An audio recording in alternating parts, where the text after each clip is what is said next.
Hello friends, ഞാൻ കുറച്ച് ദിവസം കൊണ്ട് ഒരു ഹോം ടൂർ ചെയ്യാമെന്നൊക്കെ വിചാരിച്ചുകൊണ്ടിരിക്കുകയായിരുന്നു. അങ്ങനെ ഞാൻ വിചാരിച്ചു ചെയ്യാമെന്ന്. അപ്പം എൻ്റെ വീടിൻ്റെ ഹോം ടൂറാണ്. ഇതാണ് ഫ്രണ്ട് പോർഷൻ. ഫ്രണ്ട് ഗേറ്റുണ്ട്, 2 ഗേറ്റുണ്ട്, ഒരു വലിയ ഗേറ്റും ചെറിയ ഗേറ്റും. പിന്നെ ഇതാണ് ഫ്രണ്ട്. പിന്നെ അവിടെ കുറച്ച് ചെടിയൊക്കെ വെച്ചിട്ടുണ്ട്. കയറി പോകുമ്പോൾ ലെഫ്റ്റ് സൈഡിലൊരു റൂമുണ്ട്. ഇതിങ്ങനെ ആരും കിടക്കൂല, അതുകൊണ്ട് തുറക്കയില്ല. അവിടെ സാധനങ്ങളൊക്കെ വാരിയിട്ടിട്ടുണ്ട്. ഇതാണ് ഞങ്ങൾ വിളക്ക് കത്തിക്കുന്ന സ്ഥലം. ഇതാണ് ഞങ്ങളുടെ സിറ്റ് ഔട്ട്. പിന്നെ അവിടെ ചെടികളൊക്കെ വെച്ചിട്ടുണ്ട്. പിന്നെ ഇതാണ് ഞങ്ങളുടെ ഡൈനിങ് ഹാള്. വലിയ വിശാലമായ ഡൈനിങ് ഹാളാണ്. പിന്നെ ഇതാണ് ഞങ്ങളുടെ ബെഡ്റൂം. ഇവിടെ അത്യാവശ്യം സാധനങ്ങളൊക്കെ ഉണ്ട്, കട്ടിലും അതൊക്കെ ഉണ്ട്.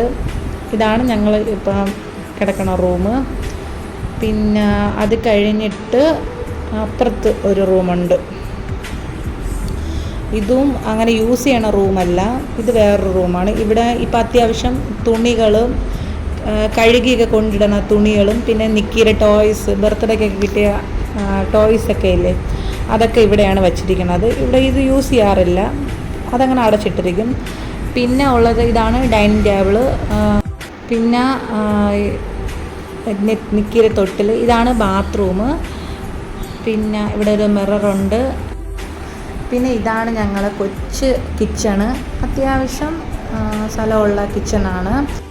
ഇതാണ് പാത്രമൊക്കെ വയ്ക്കാനുള്ള സാധനം. പിന്നെ ഇത് സ്ലാബ്, പിന്നെ ഓരോ ഐറ്റംസൊക്കെ ഉണ്ട്. ഇതാണ് ഞങ്ങളുടെ കുഞ്ഞ് കിച്ചൺ. പിന്നെ വാഷിംഗ് മെഷീൻ അവിടെയാണ് വെച്ചിട്ടുള്ളത്. ഇതാണ് പുറത്തുള്ള വ്യൂ. അത്യാവശ്യം പുല്ലൊക്കെ നിറഞ്ഞ് കിടക്കുന്നുണ്ട്. പിന്നെ ഇതെല്ലാം ക്ലിയർ ചെയ്യണം. പിന്നെ ഇതാണ് എൻ്റെ കുഞ്ഞ് ഹോം ടൂറ്. അപ്പോൾ എല്ലാവർക്കും ഇഷ്ടപ്പെട്ടെന്ന് വിചാരിക്കുന്നു. അപ്പോൾ അത്രയേ ഉള്ളൂ. ബൈ.